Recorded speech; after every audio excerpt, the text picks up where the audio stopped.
আমার হাতি বাইরে মারছে, হেরা যদি এই বিচার না করে পরে আমি করব এই বিচারের কোনো ইয়া নাই, মাফ নাই। হাতি বাইর হুট্টা লাগে আমার বেশি মায়া লাগছে, আমার বেশি কান্দা আছে। এই এই হাতি বাইরে মারলো কেরে?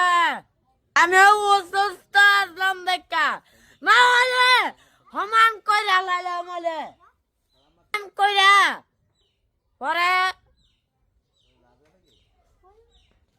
কেমন জানোয়ারের বাচ্চা মারলো।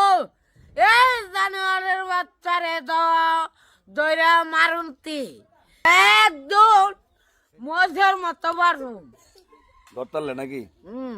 সরকারে দইরা ফাঁসি দেখ, না হলে আমি তাহলে সমান করুম।